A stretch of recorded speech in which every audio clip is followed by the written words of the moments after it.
Hello, good morning. My name is Antonio Teixeira. I'm a professor at the Open University of Portugal, which is headed in Lisbon. And I'm also a former president of the EDEN, the European Distance and E-Learning Network, now EDEN Digital Europe. I would like to welcome you to this session at this Open Education, this session at the Open Education Week 2025. Organized by EDEN and with the topic, how generative AI is reshaping the open education practices. Well, welcome once again. It's a pleasure to be here with you and also to share experiences amongst colleagues from not just Europe, but also from other parts of the world, other regions of the world, which represents a little bit the global outreach of EDEN Digital Europe and, of course, the big legacy and the powerful community that we have worldwide. I mean, the community of distance education, open education, technology-enhanced learning, well, but mostly open education, as of course, this is the topic of this session. Let me just first give you also an information on how the session will run and also how we'll be organizing our discussion. First of all, let me tell you that the session will be recorded, and so you can access it later on to check more in detail both the presentations, the discussions, and also have access to the materials. The session will be organized in the following way. So we'll have first a set of presentations by our speakers, which I'll be introducing in just a minute. And then we'll have a second part of the session dedicated to the discussion. It's an open discussion in which you're welcome to put your questions forward, and we'll discuss amongst us. Well, the speakers will be also asking questions and discussing with each other. And finally, we'll have the closing of the session with the wrap-up, the conclusions, and also some important announcements for the coming activities of EDEN. So without further ado, let me just start by introducing our speakers for today. Let me just first share with you here a slide in which you will find also this information. So, okay. Here is of course, the topic for today, which is reshaping how GenAI, so how generative AI is reshaping the open education practices, and the colleagues that will be discussing with us and sharing their experiences are these ones, of course, Diana Andon, Inês Gil Jorenha, Gila Kurtz, and Paul Prislow. We'll start by Gila. So we'll start not from an European perspective, but from a region that is close to Europe, but is not already part of Europe, because basically most of the experience that we'll be sharing are experience that can be applied in different parts of the world as well. But of course, it is important to see how this topic is being addressed in different communities, in different cultural backgrounds and contexts, in different settings, and it's important then to have this wide set of presentations. Just a brief presentation, introduction of Gila. Gila is an EDEN Senior Fellow. Well, all of the speakers are EDEN Senior Fellows. This is also an important aspect that I should be highlighting. The discussion is organized also in the framework of the EDEN Fellow community. And she's a member also of the EDEN Fellows Council Board. She's a member of the Steering Committee of EDEN as well. Gila is the Dean of the Faculty of Instructional Technology at the Holland Institute of Technology in Israel. She has a wealth of experience, having served in the as the academic vice president at the company specializing in e-learning solutions for the corporate sector for several years. Other positions she held include being the editor-in-chief of the Interdisciplinary Journal of Skills and Lifelong Learning. Gila has been a visiting professor, a visiting scholar at the University of Maryland University College in the United States and the University of California, Berkeley, and the Syracuse University as well. She's also now a visiting scholar of the University of Roma III. Well, Gila, you have the floor. Thank you very much.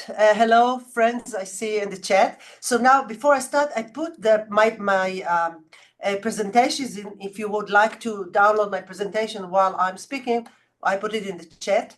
And so I thought that I would like to kind of discuss special topic related to the generative AI and the open educational practices. So you can see, I will share with you my slides, and you can see what is the question that I'm trying to answer.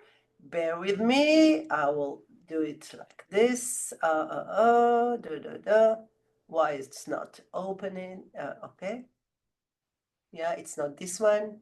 Let me, yeah, sorry, you see my screen, my I will get it eventually. I will get it. Sorry, my apologies. Now I hope, wait a second. Okay, not sure. Do you see my slides now? Yes, Gila, you can. Okay, excellent. Okay, so here's my question. How can open educational practices can be integrated into existing curriculum frameworks? We're talking about the revolution, but eventually we understand we are basically in institutions that has like 100, 200 years, and we are not opening a new institution. So we need to think how we can integrate them within the curriculum framework. So I will, again, and this is my topic, and actually I will concentrate on two essential factors that I think that are relevant here. There are many factors, but because I have only just 10 minutes, I decided to concentrate about content creation and customization. We hear it a lot. We hear it a lot that it's very easy to make a content, to create a content, and to make it personalized for the students. So this is one thing, and this is kind of the opportunity. And the other one is much more of a challenge.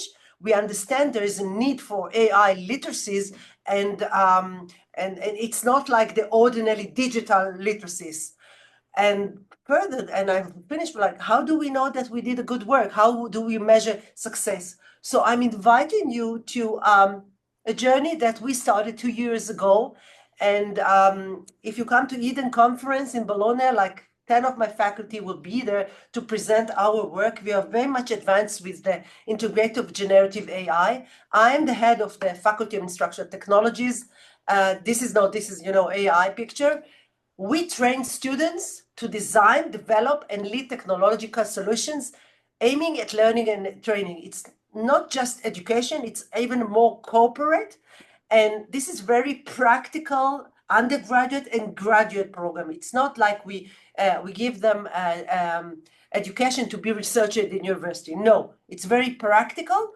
And we have also, we are one of the first in Israel, got approval to open a specialization for AI in learning and training. So like 90% of our courses has an add-on of AI. And the other 10%, by the way, because the faculty think that it doesn't need to have AI. It's not like they said, okay, it's bad. It's not, it doesn't have to be there. So I will start what happened to me 2 years ago. I said, okay, I don't know what to do. I decided to collect a team of outstanding graduate students and told them the following: please add a generative AI content-based content layer to the existing undergrad curriculum. And I'm talking about 2 years ago. I think a year and a half. So it was outstanding because they have the young eyes and they're very creative. So, and what I said, you have to use the current curriculum. And I can tell you that I think last year I presented in Eden, that when the course was finished, I apologized to the students, telling them that I'm sorry I got the money as a salary because they were the teachers and I was the student. So this was the first thing that what I understood, that there is a revolution. And I want to say something that some of you might not like. I don't think that I can lead the revolution because I have the old eyes. I can navigate, but I do need the students, and I not all of you agree with me, and I'm very much open to discussion. So this was the first content creation overall of the curriculum, and we embedded it within the curriculum. Sorry, this is in Hebrew. The other project that we said, okay, let's help our faculty to develop syllabi based on AI. We, all the agents and bot. And so what you see here, it's an agent that can help a faculty to develop syllabi, and it save time. It's not, how can I say, it's not original, it's not revolution, but it helps and save time for faculty, and this is one of the projects that we are very much proud of, and we other institutions in Israel use it, and we are very happy with it. The other example that I'm showing you, it's a course. We taught the student how to develop content, visual content, using AI, and now there are so many options. And in this course, we went through 3 stages. One is, okay, do a camera. You see, it's cake. It's lunchtime here. I don't know what's the time. I really feel like I want to have the cake. So with the camera, always free pictures. And what does it mean with generative AI? So they went through this content creation, and we followed them. And we understood, by the way, in this way, that you need to add the human in the loop. You can't just say prompt and they will generate the content. And here's an example of the prompt. Humans share 50% of their DNA with bananas. So you can see what's happening. And if I want to show you how creative they are, you see they had free experimented, so you can see what they did. And I think that you understand this is AI because it doesn't make sense. But we understood that you can develop content with all kind of ideas. This is something just a week ago. They had the assignment was to develop a message of hope, and I assume you know that in Israel we are having rough times. Please see, this is all generative AI message of hope of these young students. So now, remember content creation, but now, how do we teach them AI literacies? So I just give few examples. One of them, we decided that there's a task, asynchronous task, that they have to navigate through resources with generative AI. And we said that the critical thinking is the most important thing for us. So when they see, they understand that they have to ask the question. So this is also one of the project that presented last year, also in Graz in Austria. And the recent, how do we implement AI literacies? We developed a game, and the student has to go through the game and actually have decisions based on kind of critical learning or critical thinking. And now I have a question for you. This is the last one, the example with the vision. Do you think this is real or AI? You know, we have it a lot. Maybe Antonio, what do you think? Is it real or AI? I would say real. Okay, you were wrong. Thank you. It is AI, but it's okay. Now I want to show you what we did. We thought about, again, the deep fake, you understand, visual generative AI literacy. We collected it using eye movement strategies. We have a lab of eye movement that show the cognitive activities when you look at this. So what the experiment was as following. We divided the students to half. Half had guided instruction how to look at visual pictures, and half didn't have it. And the purpose of this research is to show that how important it is to give guided explanation to students about visual, how to look at content that was generated by generative AI. And I can tell you that the preliminary results show that when students with the guided instruction, it took them much more time to decide whether it's real or not. And I hope that this week I'll have the final decision, and maybe I'll share it with you in Eden. So this is one way to see if we did it right.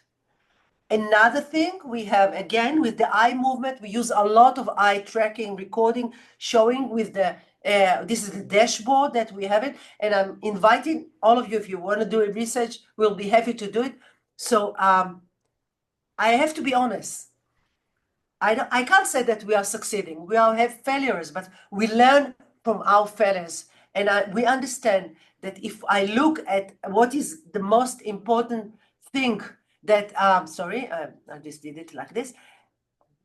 The questions are very different and others, and I just want to kind of summarize what I think about what does it mean, what we are doing. I think that we need to think about what does it mean knowledge creation using the open educational practices, what is learning, what is teaching, because of what is happening here. And we don't have for us, we don't have the answer. I'll be happy to talk with you about this. So I can say that I'm very excited. I'm a bit frightened, I must say also, but I know that we have the responsibility for the young generation. So I hope we will continue and find the answers for them. Thank you very much. Thank you very much, Gila, for our presentation, also for introducing us into the topic. As you know, because we've made it clear in the introduction that we've shared in the webpage announcing this session. We'll look at this topic not only from different regional perspectives or from the perspective of different types of communities, but also from different angles on the issue, which is a complex one. Gila has introduced us to the topic exactly from this perspective, the curricular integration of AI and how it can be well implemented in a broader, more holistic way, in a sense. So we've talked about the importance of teaching AI literacies.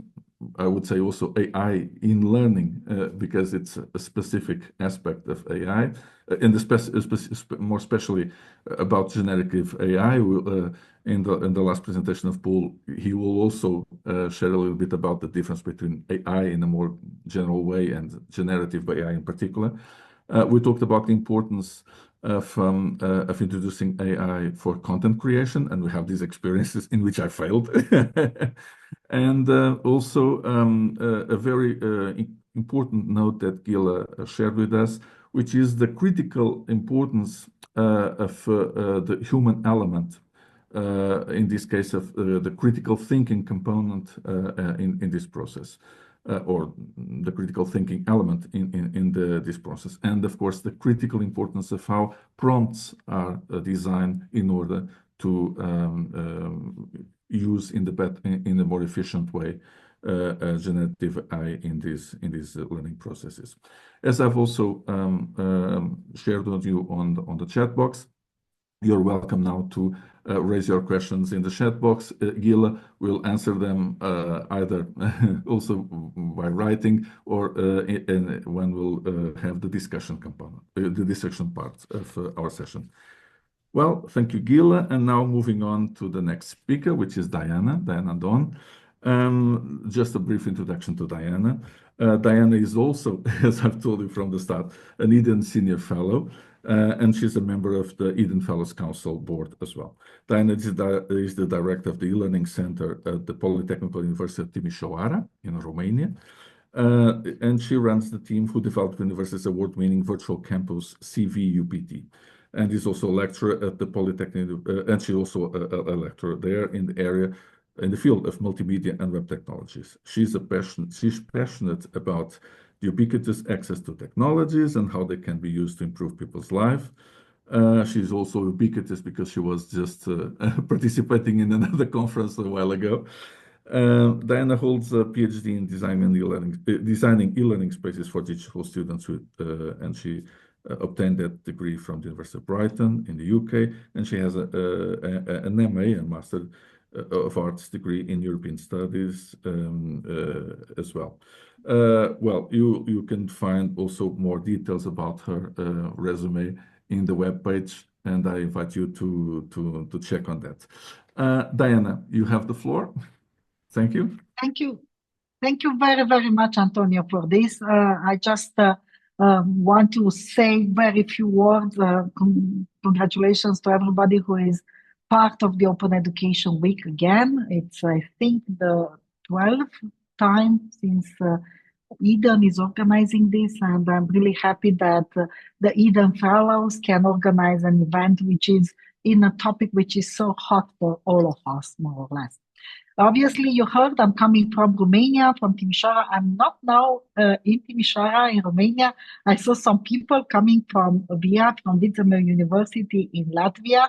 I'm now here for attending one of the meetings of our UDRES European University Alliance. So hopefully that also encourages us to do something more probably for the near future. I'm trying because I'm having one single screen. I hope you can see well without all the Zoom things. So very quickly, I just want to, because we are speaking a lot about open education and how AI is influencing open education. So just to point to you the basic ideas, which are probably all of you know about the principles of open education and why I think, in my opinion, AI can really revolutionize again open education. And if we do it right, if we really implement AI right, we really can do this. So this is why I put here the parts which are with yellow are the extra bits which I added with the support, which includes the support and the possibilities which AI brings to open educational practices.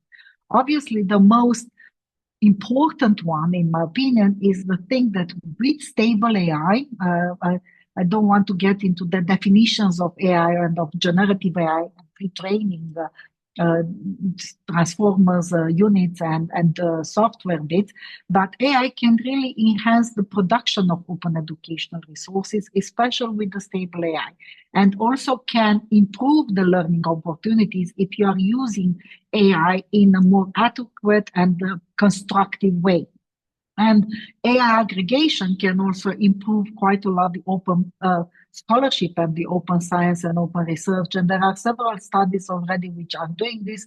In my university, we also work on that.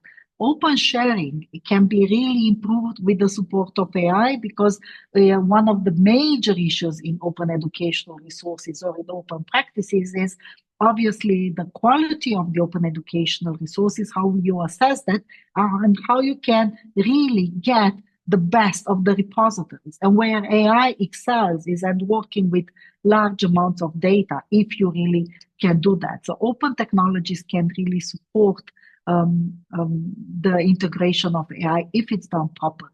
Quite few of these ideas can be found in the UNESCO recommendation from the use of AI in education, which focus quite a lot on the open educational practices.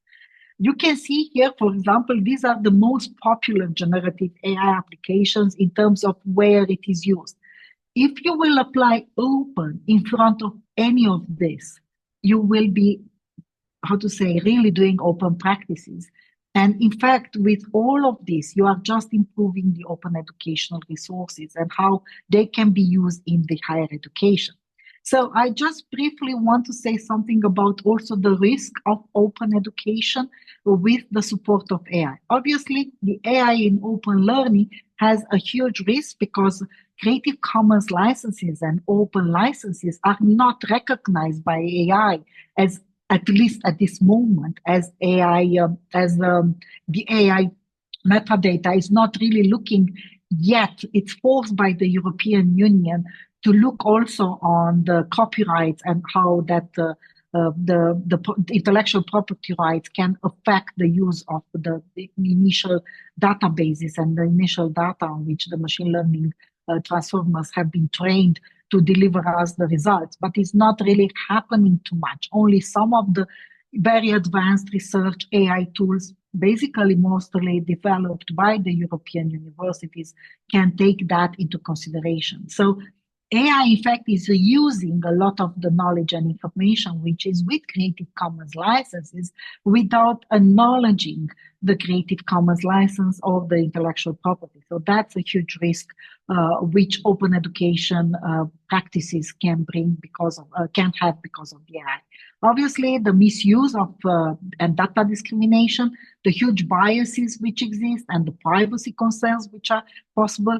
The ORs misreuse by AI because they can recreate and reuse different resources without acknowledgement and without mentioning that, in fact, this is an open educational resources which can be used and so on. But on the other hand, it's exactly because of the academic integrity. If we do it right, it can improve the academic integrity, knowledge and possibilities in our education system. Because if we really prove that the reuse of open education practices and the reuse of resources with the support of AI is a practice which will increase the transparency and increase the academic integrity, then we are on a path where we can really integrate AI much more beneficial for our education systems. Obviously, the digital divide can be reduced with the open practices, where AI has a huge risk, because if you have access to large computers, large databases, then you can really develop your own AI tools and boots and so on, and you can do it. But this is only a few of us can do that. So with open practices and open shared resources and open AI shared resources, we can really do that. And obviously, the huge costs of AI in implementation and human replacement and climate changes can be reduced with the open practices. Some ideas where you can find something. Back in 2024, MIT Open Learning Platform created a call for papers and ideas for implementing challenges and opportunities of AI for open education. They received over 100, out of which 9 response papers were published, all of it from researchers and practitioners across the world. And I will encourage you to have a look at them, because they will give you some ideas and also some resources where you can use open education with artificial intelligence. A very good example is also the previous year winner of the Open Education Global Unit, the Artificial Intelligence Award winner, which have created avatars and data bots and technology ideas and generators with different tools of AI. Where I see a huge potential is exactly in this area of producing and reusing and improving open education resources. Quite a lot of the open education resources, sometimes we have this problem that they are a tiny bit outdated, or they are in a different language, or they are not really localized to our needs. And where AI can speed up and can really do things like this to create more relevant and more accessible open education resources, I think it's a huge possibility. Again, as I said, in academic integrity, if we really allow the understanding and we develop AI tools which will create a clear understanding of the licenses and of the open practices, then we really improve the use of AI in our university. So how you can do it? You can create new content based on existing problems with a very well-crafted prompt, very easily, quite good, and quite fast. And then you can create assignments, which we all quite use sometimes, and videos and audios, and also asynchronous discussion prompts, which you can then integrate as open education practice in your own curriculum. By this, you will be able to create more topical authority, so more localization of different information and of different things. And you can adapt that result, which was created with the support of an AI, by internal linking and connecting the information with the resources which you already have. It's quite well known how you can create course syllabus and ideas and so on. So all of these administrative burdens which we have in our universities. I need to say, for example, I use it very often to give me new perspectives or new ideas on even syllabus or activities or examples of personalized activities and exercises, because sometimes it gives me new perspectives and new things. Here is an example from an open AI from ChatGPT, but I use a lot of other bots, and especially a bot which we have developed. For example, we have done this also with students. One of the things which in the last 2-3 years I keep promoting is that you should have structured activities and exercises with your students with the use of artificial intelligence. I believe that in any course, topic or subject or module, you will be able to integrate at least one activity where you will be structurally and in a controlled environment use AI with your students. So in this method, we developed an entire support system and an entire activity in a course which is about instructional technologies, which are the students which are studying at the master level in multimedia technologies in my university, Polytechnic University of Timișoara, where they needed to do some activities with AI. And they needed to analyze that, critically evaluate, and integrate it in a course. So we've done this in 2023, the first semester, in the autumn semester of 2024, and we also have been publishing about this, and it's quite interesting to see how students even give marks and how many tools they're using and how they really integrate with the support of AIs and develop the new resources. So we ended up with 17 in each year. So this is the 2023 data here. They use 11 different tools and some really open AI tools and got from GitHub, adapted by them and implemented. And they developed 17 new open education resources, all of them more or less related with the subject of artificial intelligence in higher education, but which then can be reused, and we integrated them in our university virtual campus. Another bit is where you can use it for translation and localization, because quite a lot of them are in English, and you can have very good automatic translation tools, adapting it and personalization, and it can be really improving the MOOC's integration. We are doing this in our MOOC platform of the Unicampus. But the most visible probably result is in a project called Spotlight Heritage Timișoara, which is a digital culture initiative, a project which we have run in the last 5-6 years now about the city of Timișoara, where we brought 5 historical neighborhoods into the digital world with website, mobile applications, virtual reality, augmented reality. But we developed quite a lot of it in Romanian and just partially in English. But we had 2 or 3 problems. The first one is improving a chatbot. So we developed a chatbot with the support of one of our undergraduate students, Valentin Sorescu, which we implemented in the website and in the mobile application. Then the other one was the translation and localization. So we implemented an AI, very powerful voice to text, but also in Romanian to English translation into the website and into the mobile application. We had huge problems sometimes, because this is why you needed to really develop it, numbers and a lot of data which would not be read properly by the AI tools, voice, especially the voice over text one in Romanian, for example, or even sometimes in English, some of the words were not be read properly. So we adapted and tracked and done this. And this was completely done by a group of 5 students from the multimedia technology, the master in multimedia technology, and fully implemented in the website and available. So I'm just going to play for a Communism was second. born on the Neva and died on the Bega. Timișoara is the first city free from communism in Romania, and Calea Martirilor in Timișoara represents an important place in the collective memory of the revolution of December 1989. On December 17th, communism was born on... I was just wanting to show that the pronunciation is very correct because we adapted and we twisted with the AI bot. And we, in fact, for students have done this with very few resources and very few, limited time also, a translation of more than 800 pages in voice-over text and so on. So improving the accessibility of it. So obviously, we use it also for learning analytics and predictive models nowadays, where I can really see a huge advantage of the generative AI in open education. So basically, at the end, this is my final idea, is that I will strongly encourage all of us to co-create together to control and to benefit the generative AI in education, where especially the focus on open education can be quite strong. And thank you very, very much for this.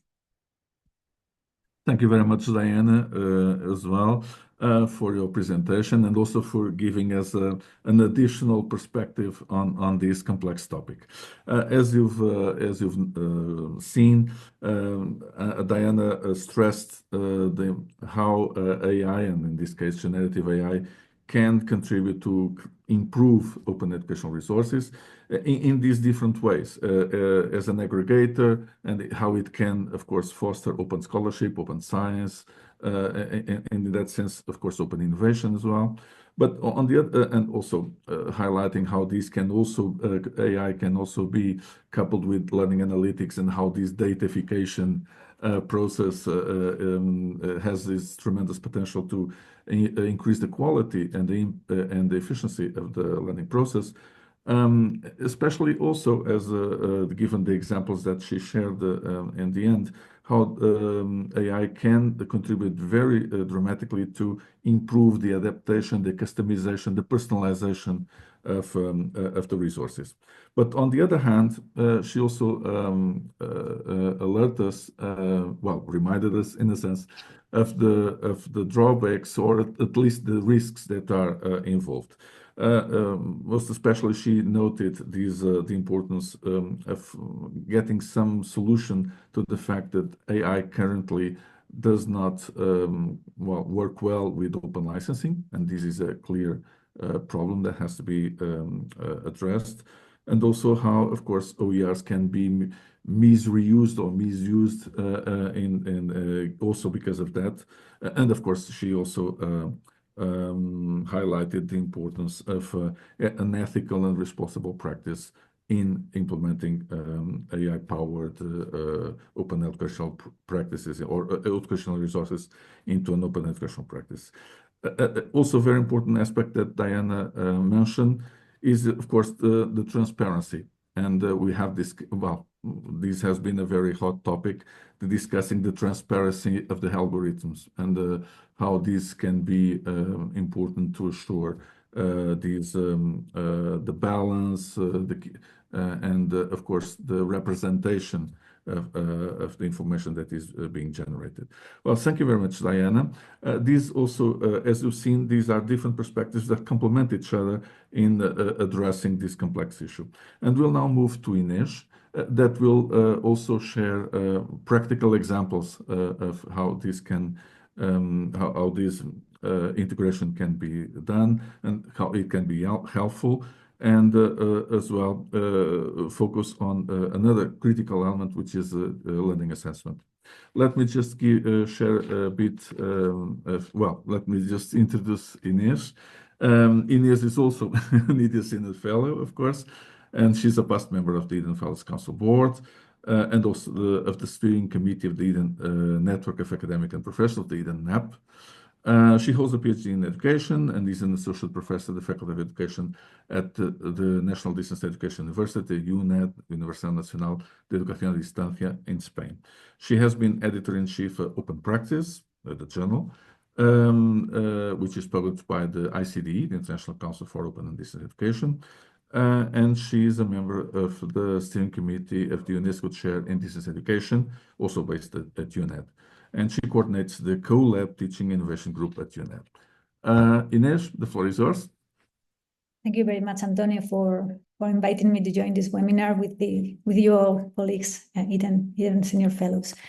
I'm going to talk more about open educational practices, more than on generative AI, but our focus in this collab teaching innovation group that Antonio mentioned, that I coordinate at UNED, we have an interest in innovating or in experiencing with different teaching methodologies.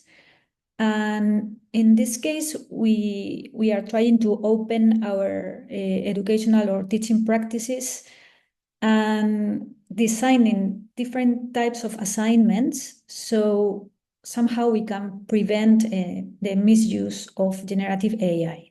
But the focus of our work is not on generative AI, but our question or our hypothesis is that if asking our students to do some specific things in our courses, if we prevent or promote a more ethical use of generative AI or plagiarism or academic integrity in general. And I have brought here the description of open educational practices that Michael Paskevicius presented in a paper some years ago from a constructivist perspective of the teaching and learning process, and that's where we frame our work also.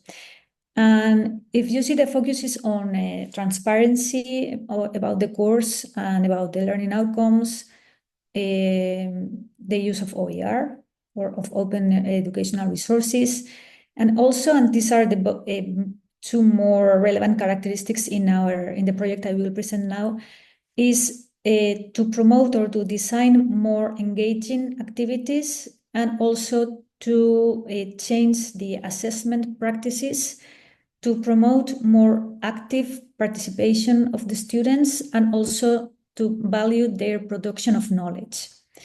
And we try to develop or to support students in the development of high-level education cognitive skills, like creation, analysis, evaluation.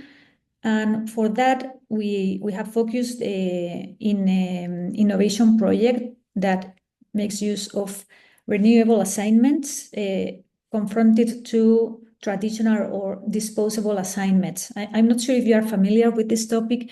I organized an Eden App webinar some time ago about this specific topic, renewable assignments. And it's a conceptualization of assignments, of tasks that we ask the students to do, and we assess the students through these assignments. And it was conceptualized by David Wiley, so it is totally framed in the open education movement. And these assignments are those that generate a product or an artifact, a document, a video, whatever, that has value beyond the student's individual learning. So it adds value to that more traditional assignment.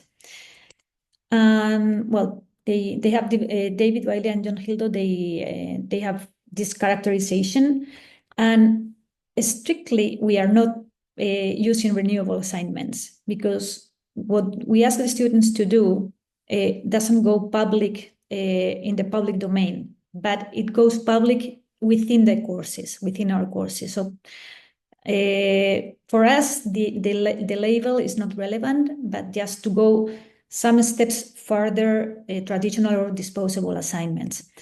This other author, Amanda Gray, she also characterized the differences between traditional and renewable assignments. You can read that on the screen. But the idea is that renewable assignments have potential to have value and promote collaboration, to connect different courses between them, and to produce OER or resources that can be used and reused beyond the relation between a student and teacher. And so this year we are working on a teaching innovation project, and it's an ongoing project, so we don't have so much results yet. I will show you some later. But what we are doing is to convert our traditional assignments in our courses into renewable or somehow reusable assignments. We are implementing these assignments, and we are going to evaluate if this new type of assignments have an impact on increasing students' participation, also their academic achievement, how much they learn, and also students' agency or ownership and collaborative learning. So this is our expectation. And from the assignment design to the product that the students produce, their relevance is on the students' process. And in the process, they have to do different things, and they have to make choices. I will show you some examples now. They have to collect information, they have to summarize, but they also have to share what they have produced. And this is very relevant in this type of assignments. And I think this is something that makes a difference with regards to academic integrity also. And I have put in question marks what's the role of generative AI in all this process, because we are not promoting the use of generative AI for doing the assignments, but we are not prohibiting it. So we really don't know if the students are using generative AI for helping them in the development of these assignments they have to do. And I wrote 3 examples of how we are using these more reusable assignments in our courses. And the first one is to use peer assessment or co-evaluation. So in a course where it's a master course with about 20 students, I have put this just to contextualize a bit more the experience. Each individual students or in groups, they have to write a social intervention project following a specific methodology, which is the logical framework approach. So they have to produce this project design. And then it's not just me assessing and marking that project, but there is also another student doing the assessment of the project. And there is a rubric, and the images from the rubric they have to use. So the project they developed is not just for me to read and that it ends the process, but other students or the other student also reads the project, assess it, and gives quantitative and qualitative feedback to the student.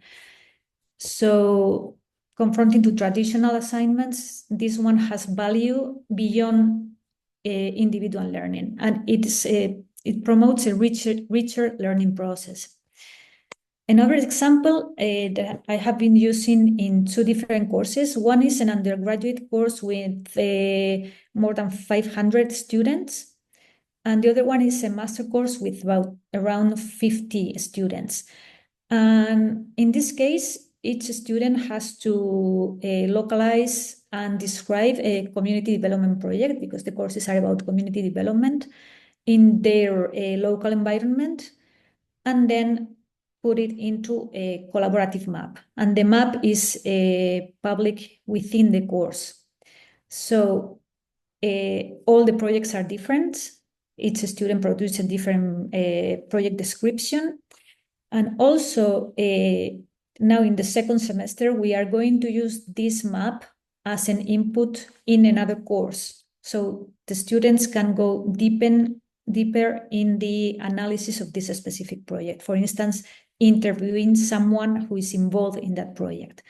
So it's a way of producing very rich information about community development projects all over Spain, but also to use that in different courses.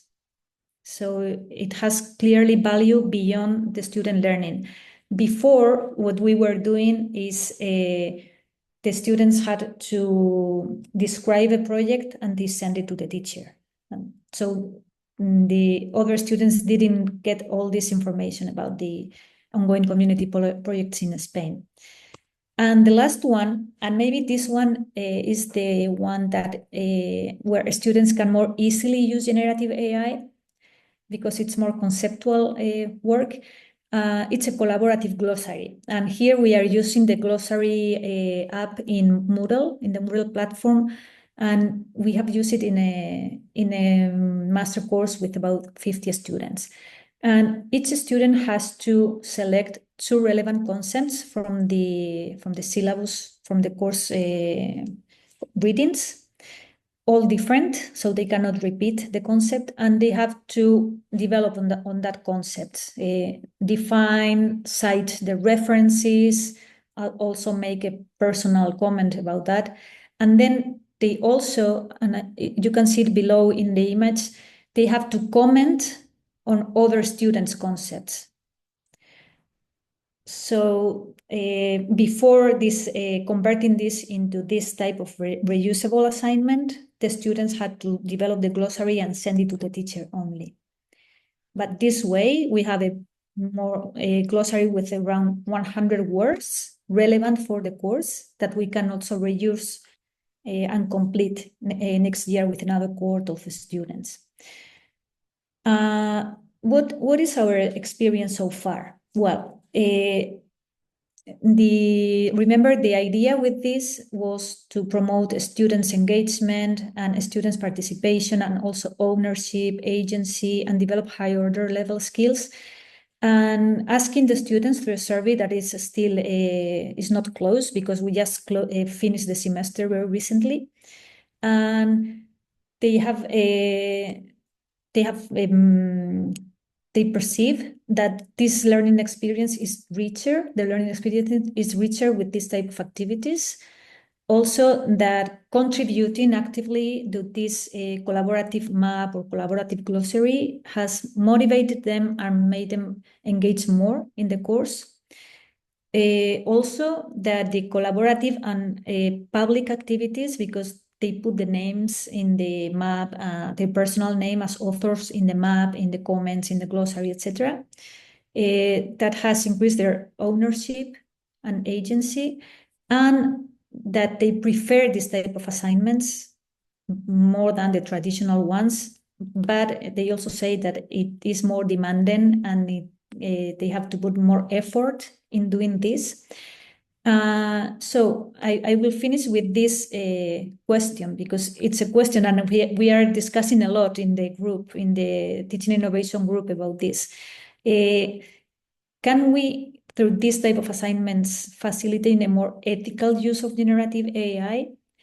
I think so. Maybe I'm very naive, but I think so. Other colleagues in my group say that with generative AI, the students can do this type of activities, even if they are public, collaborative, etc. But I think also the way they have contributed to the activities, they are not doing a bad use of generative AI. Bad use, I mean, to use generative AI to replace their own work. They may be using it as an input, but for us, the important aspect is that what the students produce is elaborated by them. Maybe with generative AI as a support tool, but not for replacing them. So, well, you see, I didn't talk about generative AI, but our concern is in we as teachers, if we can design our courses in a way that we can promote the students to use a better use or ethical use of resources, trying to search for their academic integrity. And I personally think with this type of activities, we can facilitate this. Thank you. Thank you very much, Inês. Well, as Inês just highlighted in her conclusions, and this was also a perspective that we wanted to share in our session, in this discussion on the impact of generative AI is not only how it can be implemented and introduced in our practices, but also how our practices have to change in order to meet the impact and the risks that are involved with the disseminated use of generative AI or AI in general, specifically generative AI. And one of the types of activities that are more affected is, of course, learning assessment. And of course, Inês has shared with us this experience as an example of the kinds of assessment practices that can be developed that are meaningful, that are more effective in a way, more up to date in terms of the student and the learner's expectations, but also can meet better the challenges that the disseminated use of AI tools puts us. And of course, this is a hot topic, and I'm sure we'll be readdressing it later during the debate. Well, thank you, Inês, and now we're moving to the last of the presentations. Of course, let me also introduce Paul. Well, keeping with this line of line of reasoning, of course, Paul will address the issue once again from a different perspective, and he will focus more on the nature and the epistemology of the issue, of how learning has been affected or not by these technologies.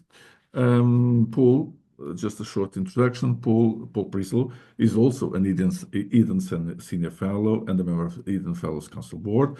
He's a research professor in open and distance learning at the University of South Africa, UNISA. He's a visiting professor at National Open University of Nigeria, a research associate for Contact North in Canada, a member of the Center for Open Educational Research at the Karl von Ossietzky University of Oldenburg in Germany, a senior fellow of Eden, of course, and serves on several editorial boards. He has published numerous articles in the fields of teaching and learning, student success in distributed learning contexts, the ethical collection, analysis, and use of student data in learning analytics and digital identities. So, Paul, the floor is yours.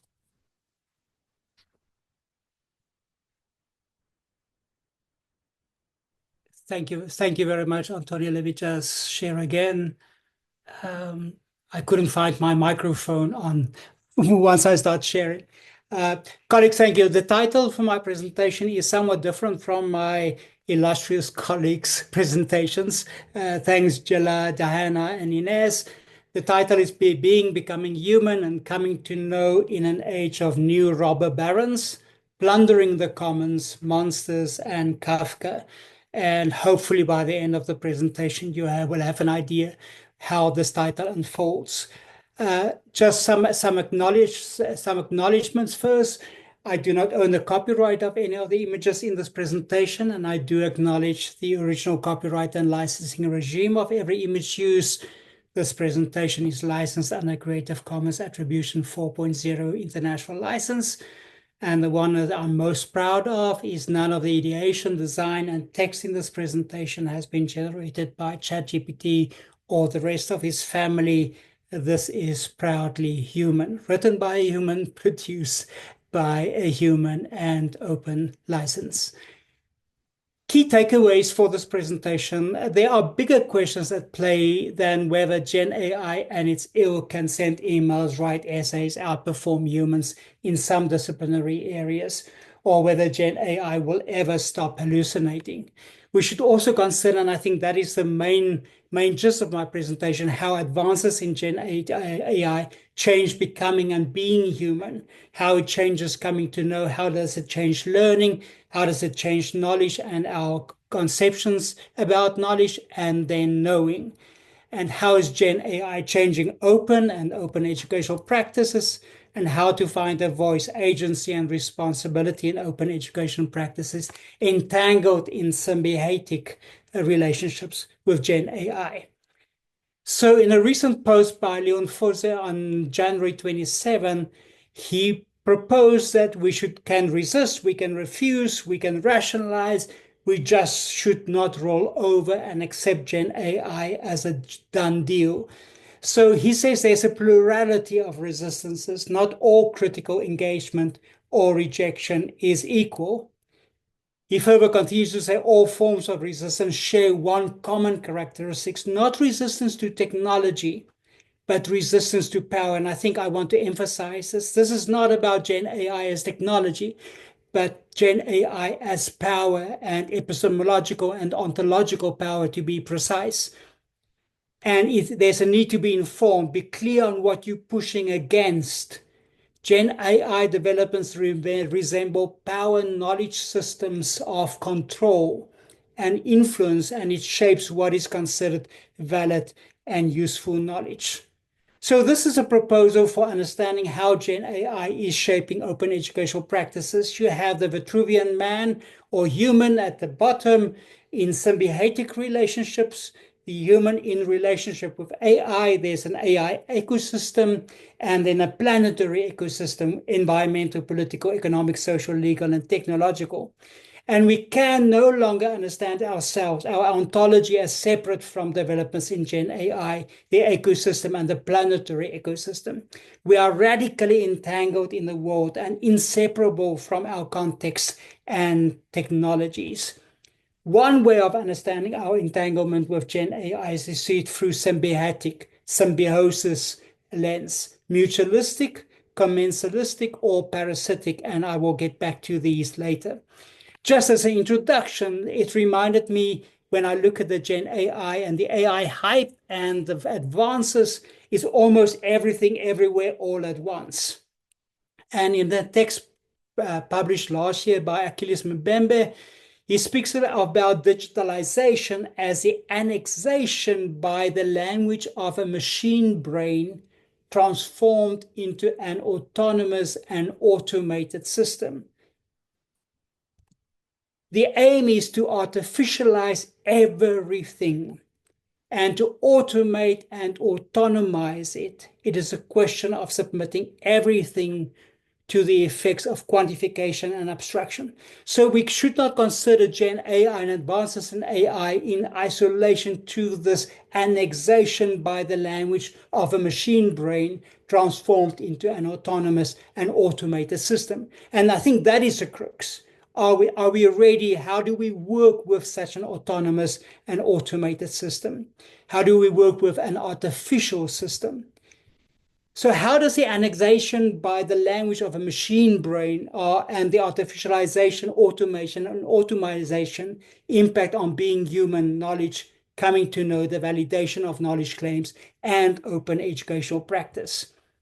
I just played last night, and this is a timeline. So once upon a time, humans were part of a cosmology. We were one of many animals, objects, masks, spirits, the unknown, and other humans.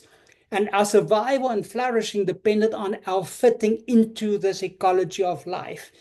Karen Barat talks about the interactive relationality, where humans saw themselves not as outside observers of the world, but as located places in an evolving world of interactivity with nature, technology, and each other. Interestingly, these tribes or early communities had an ontology of I am human because you allow me to be human. You make me human and I make you human. So we are human because of each other. But we should not forget technology, power, and knowledge was not neutral. It was gendered, it was race, it was class. They were protected knowledges and open knowledges. So we don't romanticize the past, but this is once upon a time. Then during the period of the Enlightenment of empire, we saw a new man rising, and he was white and he was male, and it was a period of human exceptionalism, of exclusivity, of humans ruling others. That was a time where science created these universal binaries, classification systems of human, non-human, who counts as human and who counts as non-human, who counts as animal, white, non-white, civilized, uncivilized. This was also the period, and very interesting, we think of the period of enlightenment, of European values, of freedom, liberty. But the Enlightenment was also the period of colonization and vast industrialization and plundering of the planet, and establishing the link between colonization and capitalism. It was a time of, I think, therefore I am, of rampant rationalism. And we should also, again, not forget that its technology, power, knowledge was not neutral, but in service of power and interests. Then we are at the present, where this human exceptionalism and exclusivity continues using science and technology to serve and expand power and interests. And we should ask the question, whose power is expanding, whose interests are counting? It's a time of surveillance capitalism, of cannibal capitalism, of data colonialism.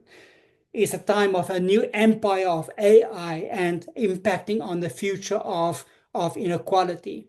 It's also a time where we reconsider what it means to be human. We talk about cyborgs again, and we talk about augmented humans.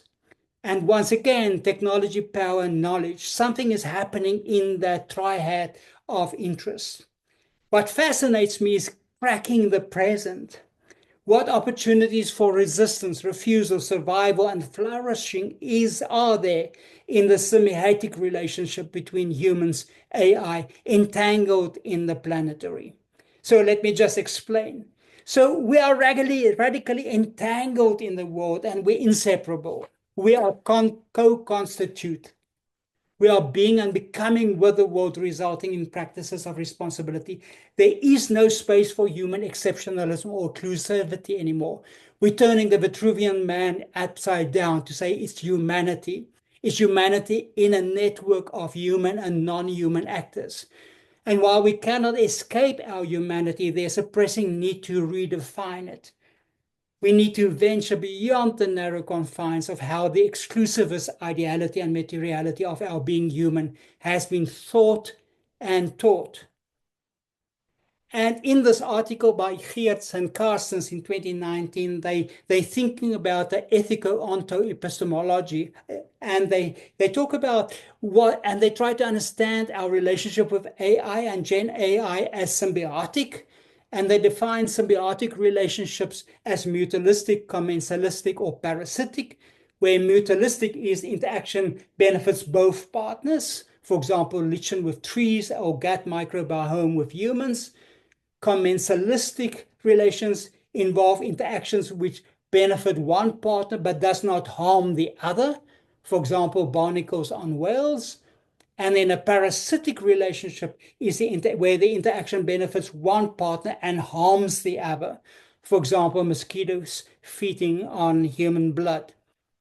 So when we try to apply that to our current world of AI and Gen AI, the first thing I want to note is that mutualistic, commensalistic, and parasitic, they are dynamic, they are time, context, and individual specific, and sometimes overlapping. So something can be mutualistic for one person or one community while being parasitic in another context.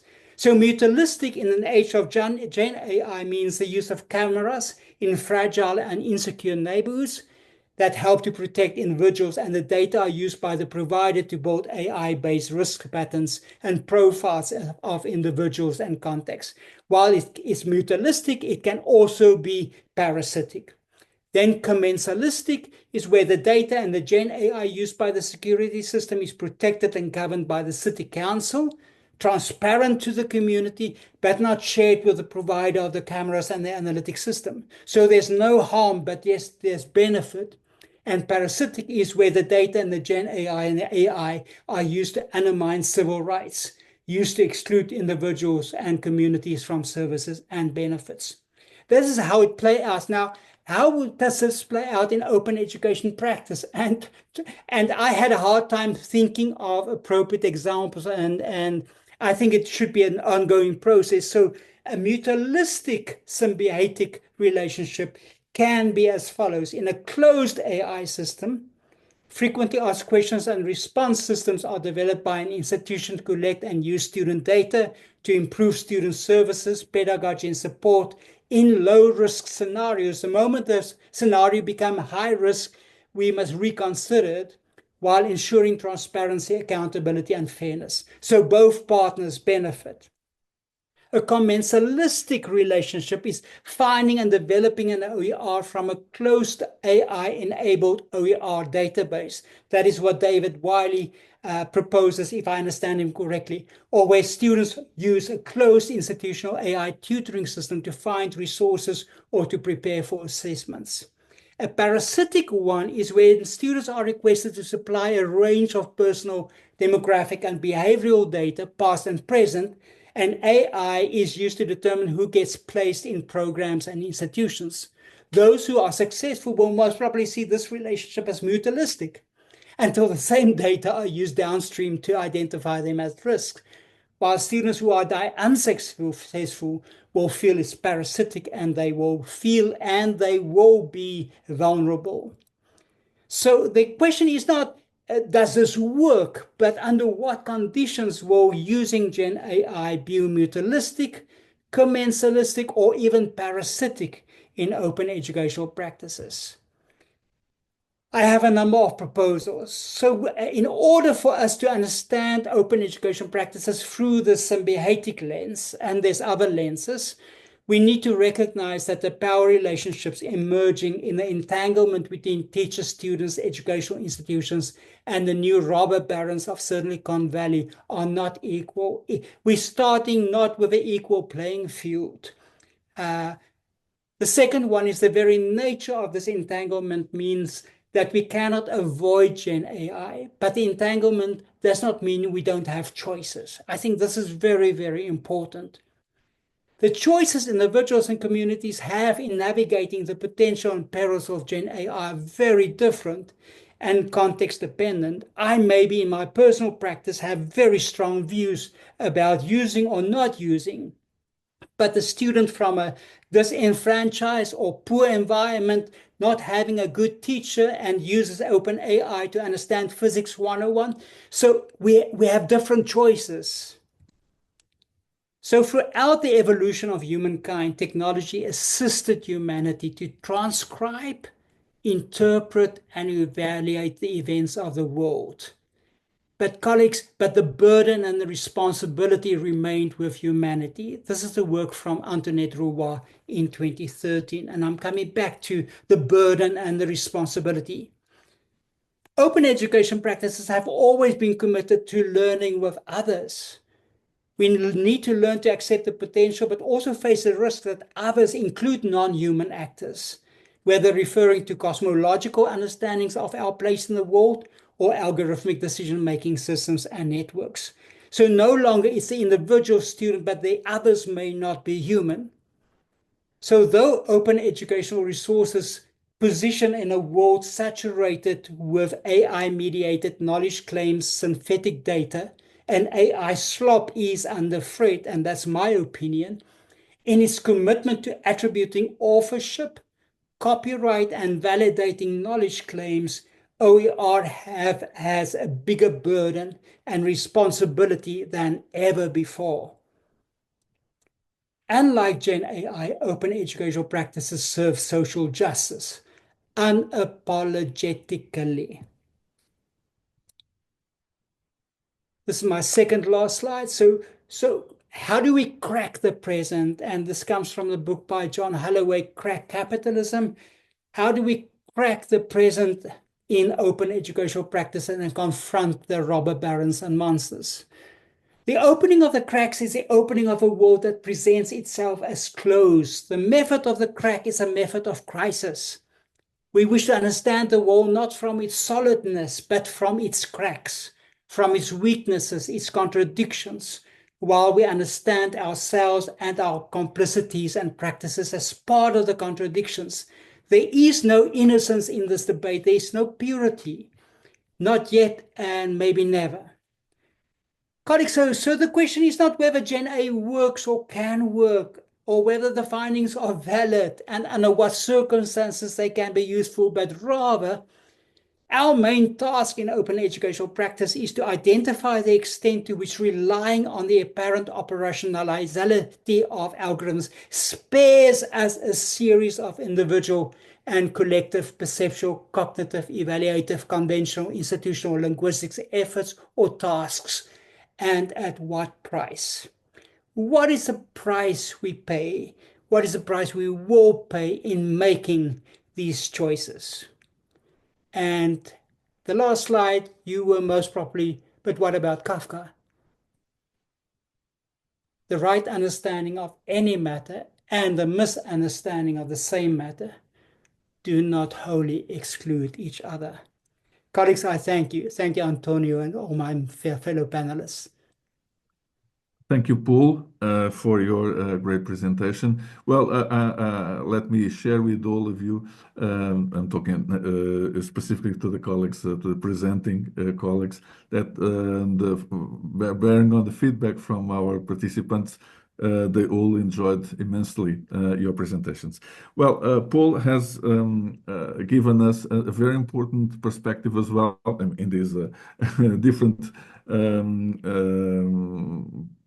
different sets of interpretations of the phenomena, which exactly lead us to one of the issues that we'll be discussing in the debate.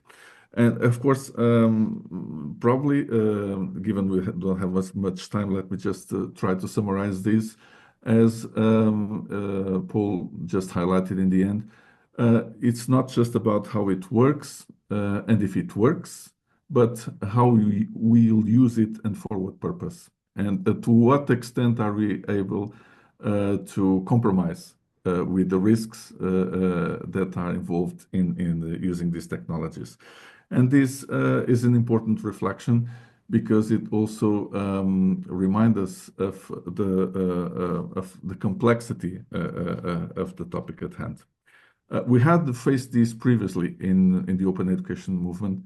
For instance, when we look at how MOOCs have evolved, we also have seen how the concept can be interpreted in very different and not in very different ways, and ways that sometimes are even opposing between them. Well, as promised, although we don't have so much time as initially planned, we'll move now to the debate phase of the session. And in order, I would like to ask you all the participants to continue raising your questions. But I've promised in the chat board to start by two that were raised by colleagues during the presentations. The first one is a question that was raised by Jonathan Poditz, which I think it's quite appropriate. Diana has already started to reply, but I would like to share it with all of us, and I'll read Jonathan's comment. It seems to me that all speakers, so he was writing this before Paul, of course. It seems to me that all speakers have been talking about the benefits of using AI for critical thinking, brainstorming, etc. So in this positive way for students and others. But a recent Microsoft research study entitled The Impact of Generative AI on Critical Thinking, Self-Reported Reductions in Cognitive Effort and Confidence Effects from a Survey of Knowledge Workers finds exactly the opposite. And I quote, Jonathan quotes, higher confidence in GenAI is associated with less critical thinking, while higher self-confidence is associated with more critical thinking. I'm not sure why we don't have a more critical view of the positive claims of AI. Let me just add to Jonathan's comment that it has been reported in research, recent research, that generative AI can also or may also promote some sort of laziness in the sense of promoting some sort in some of the students, some of the learners, some unwillingness to make the effort to learn, and that has also been pointed out. So in this sense, what it may lead is also to kind of increasing the gap between the learners and the students which are more prepared and can take advantage of the benefits of these technologies, and the others who are not so prepared and may be affected negatively by this. I would like to ask all the colleagues to comment on this, but I'll start by Diana, who has already started answering Jonathan on the chat board. Diana? Yeah, thank you very much for this. Just to mention what I answered in the chat bot is that obviously this is a study where I also question the data a bit and the results of it, but we are all aware that if not done properly, AI, and especially generative AI, because we need to differentiate. There are so many different of AI. 22 years ago, I graduated a degree and a master in artificial intelligence. So it's not something which is just done in the last 2 years for a lot of us. And that's the difference which we need to be aware of. We are speaking more or less about generative AI, about pre-training transformative AI, which is very different from stable AI or by general AI or machine learning or data and so on. So even Alfredo asked about that, and we can go there. But what I want to say is that it's true that generative AI, especially done and left unsupervised, unregularized, and untaught, uneducated, can bring more harm, especially to the young generation and to how we are learning ourselves. Doesn't matter what age and what level of education we have. That's my personal belief, and it's quite backed with a lot of other research. But things which I kept advocating in the last 3 years, more or less, is that we need not necessarily only to regularize it, because quite a lot of us, especially in higher education, we have regulations and rules, how you can use AI in different contexts in education, science, or in higher education. But to teach with AI, to introduce AI tools, methodology based with AI in almost any topic, any subject, and any discipline, and done it in a guided way. If you teach how to use AI, and you raise the problems, and you then follow up with a huge reflection with the student, and you even ask them to mark and to look at how AI has performed several things, believe me, it increases their critical thinking. They look differently at how AI is performing, what is doing, and how it is doing it. And in fact, in long run, you teach them a method of using AI more consciously, more appropriately, if you want to use this, or more constructively, I usually say. I keep saying that with generative AI, it's there. We will not get rid of it, and it's going just to affect probably even more our lives, especially as educators or as scientists, especially also, because we don't even discuss about the effect it has on science.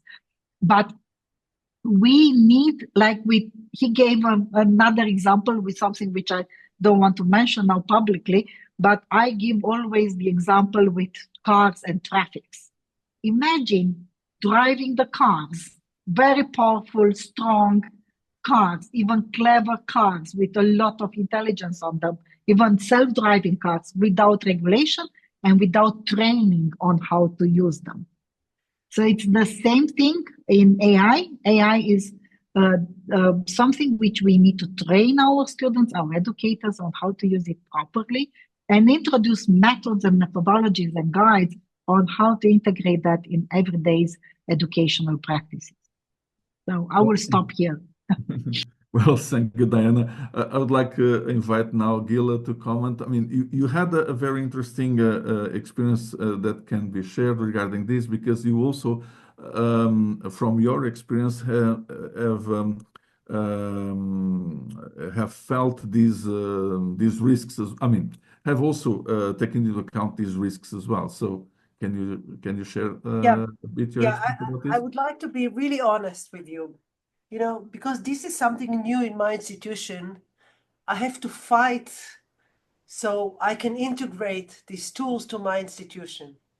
So what I do, like I show everyone the benefits and less the drawbacks. And I know there are many drawbacks, but I can say that for now, we know what the options. We still don't understand what are the drawbacks. Like, the critical thinking, we don't know. It's maybe something else that I don't know. What does it mean to learn? And what does it mean to teach? So honestly, I know there are very much limitation and drawback and dangerous. But right now, the truth is that I'm really fighting not to like take it away and put it in and try to do the best. This is the honest answer I can give you. Thank you, Gila. Ines, your comment.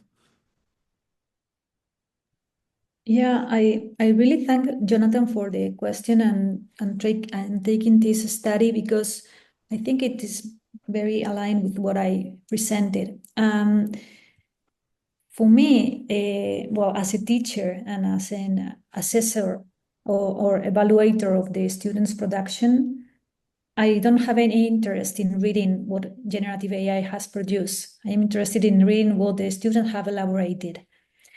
So that's why this year we are putting the effort on designing activities that are quite complex and also collaborative and public. I think that being public and the students put their name and surname in a glossary that all the other students will read somehow can discourage them to cheat or to present something that they didn't even read or elaborate. And also to promote them to make decisions, to select concepts or experiences they want to share. So to promote agency and ownership and self-confidence in some way. So if they want to use generative AI as a tool, it's not for replacing their work, but to use it as an input, but they have to elaborate, because this type of renewable or reusable activities, you have to build upon already existing inputs or students' comments. So it's a way of putting this or making the students work and think that somehow also discourages them from using generative AI. I think this is my what I want to think.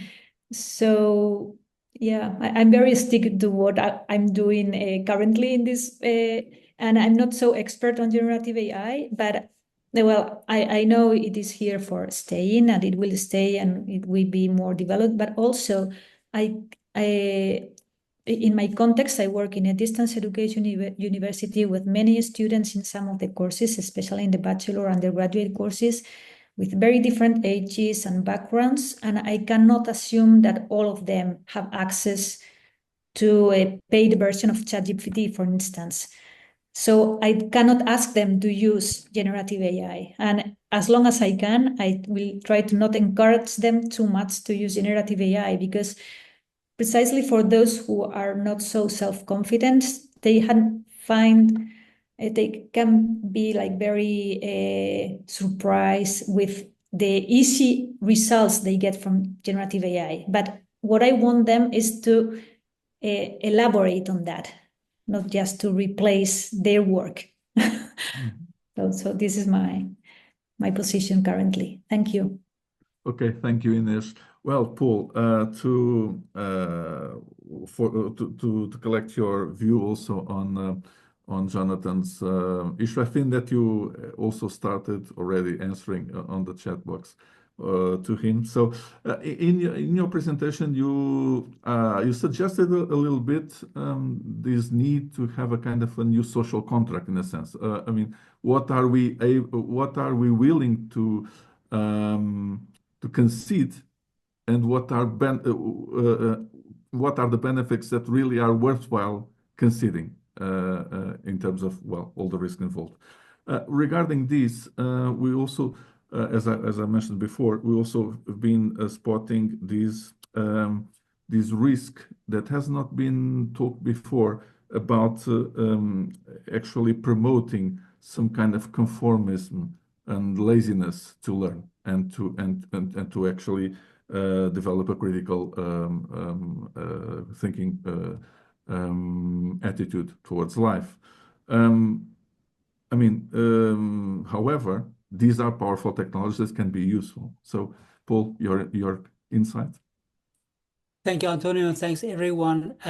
Just three short things, and I know we're running out of time. One is what I posted in the chat. Someone asked on X or the old Twitter, how can I use ChatGPT ethically? And someone responded to say, how can I use stolen goods ethically? So I think as long as we don't address the issue of how these large language models scrape content without acknowledgement of authorship or content, I am deeply uneasy. Secondly, I agree with Inez. I do think the emphasis is moving away from assessing the product, but to assess the process. And in open distance learning and big open distance learning institutions, that is really, really a challenge. How do we assess the process at scale? Then lastly, Antonio, I wrote something for the Open University of Malaysia where I just elaborated shortly to say GenAI can translate, calculate, design, compose, program. It can create contact assignments, examinations, provide memoranda. It can create syllabi, presentations, videos. It can explain, guide, advise. But GenAI will never know hunger. It will never know despair and loss.